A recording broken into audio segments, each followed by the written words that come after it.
डरते डरते ही मैंने कॉल रिसीव की।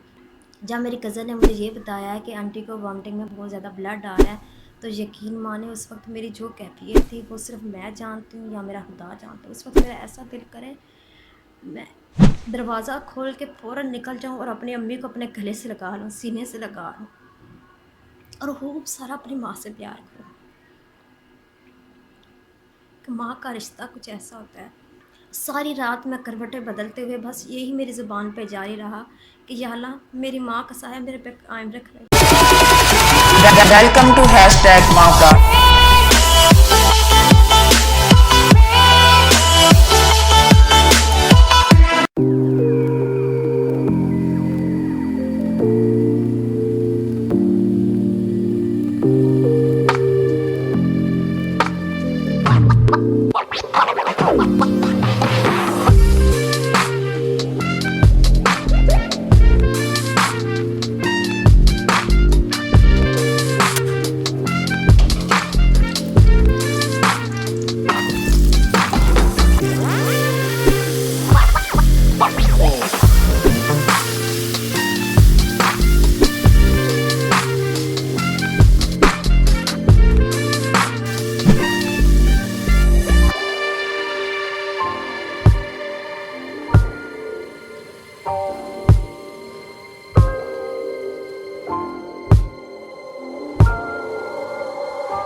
अस्सलाम वालेकुम, कैसे हैं? उम्मीद करती हूँ आप सब खैरियत से होंगे। मैं और मेरी फैमिली भी अल्हम्दुलिल्लाह बेहतर।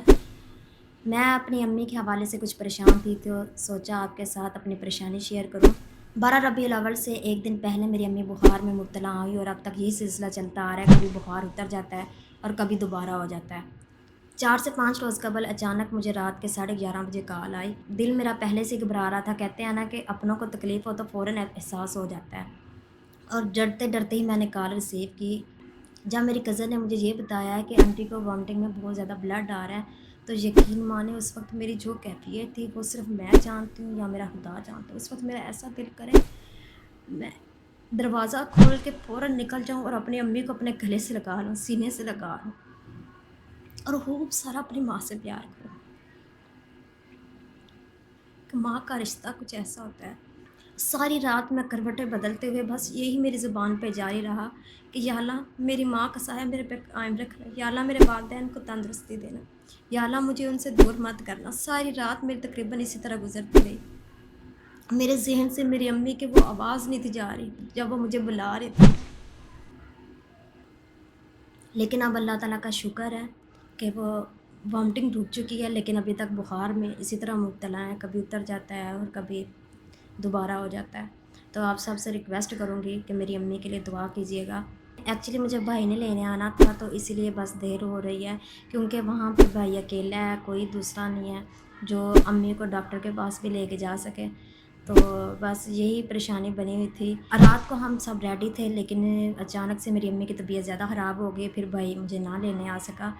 तो आज रात इंशाल्लाह वो आ जाएँगे और सुबह मैं अपनी अम्मी की तरफ चली जाऊँगी। बच्चे थोड़े परेशान थे कि मैं उन्हें छोड़ के जा रही हूँ। छोटे 2 बच्चे तो मेरे साथ जाएँगे और बड़े दोनों बच्चे अपने बाबा के पास रहेंगे। मेरी बड़ी बेटी को ज़्यादा परेशानी महसूस हो रही है। बेटा तो फिर भी मेरा मेरा बेटा इतना परेशान नहीं होता जितना मेरी बेटी परेशान हो जाती है। अब आपके माइंड में ये सवाल चल रहा होगा कि पहले तो जलालपुर जटा इन्होंने अपने मेके शो किए हैं और अब अचानक से लाहौर में। तो आपके सस्पेंस के लिए मैं थोड़ी-सी ये बात बता देती हूँ। मुझे मेरी फूफो ने लेके पाला है और वो लाहौर में रहती हैं। मुझे बचपन से उन्होंने ही पाला है। जब मैं पैदा ही हुई थी तो मेरे दादा-अबू ने मुझे उनकी गोद में डाल दिया था। तो इसलिए रिश्ते में वो मेरी अम्मी हुई। ये नहीं कि मैं उनके अपनी सगी माँ के घर जाती नहीं हूँ या मुझे पता नहीं है कि वो कहाँ है। मेरा उनके साथ भी राब्ता है। जलालपुर जटा जब मैं शादी पे गई थी तो वो मेरे बड़े भाई की शादी थी। हम माशाल्लाह से 3 भाई और 2 बहनें हैं, लेकिन मेरी फूफो का एक ही बेटा है तो और मुझे उन्होंने लेके पाला है। लेकिन मुझे फ़ख्र है कि मुझे उस जैसी माँ मिली है। मैं फ़ख्र महसूस करती हूँ कि उन्होंने मुझे इतना प्यार दिया, मुझे उन्होंने अपनी जान से बढ़ के मुझे प्यार दिया। मेरे हर दुख-सुख को उन्होंने अपना समझा। जी, सुबह का आगाज़ हो चुका है, बस भाई के आने का इंतज़ार कर रही हूँ। मैं घर को साफ़ कर चुकी हूँ मुकम्मल तौर पे और 2-3 सब्ज़ियाँ बना चुकी हूँ, आटा गूँध चुकी हूँ डिब्बों में, ताकि इनको बाद में कोई दिक्कत पेश ना आए। क्योंकि मेरी फैमिली अगर बाज़ारी खाना खाएगी तो बाद में वो बीमार हो जाएगी, फिर वो भी मेरे लिए टेंशन बन जाएगी। तो इसलिए मैंने पहले से खाना रेडी बना के रख दिया इनके लिए। आप जानते ही हैं कि पहले लाहौर में काफ़ी मसला बना रहा, रास्ते ब्लॉक थे और लाहौर के कुछ एरिया मुकम्मल तौर पर उन्होंने सील कर दिए हुए थे। मुल्की हालात इस कदर ख़राब हो चुके हैं कि मुसलमान आपस में ही एक दूसरे से लड़ झगड़ रहे हैं। तो अल्लाह ताला से दुआ है कि मुल्की हालात भी बेहतर फरमा दें। अगर आप मेरे चैनल पे नए हैं तो प्लीज़ मेरे चैनल को सब्सक्राइब कर दें और बेल नोटिफिकेशन ऑन रखिएगा ताकि मेरे आने वाले तमाम वीडियोस आप तक डायरेक्ट पहुंच सकें। इसके अलावा आप मुझे फ़ेसबुक, इंस्टाग्राम और टिकटॉक पे भी फॉलो कर सकते हैं।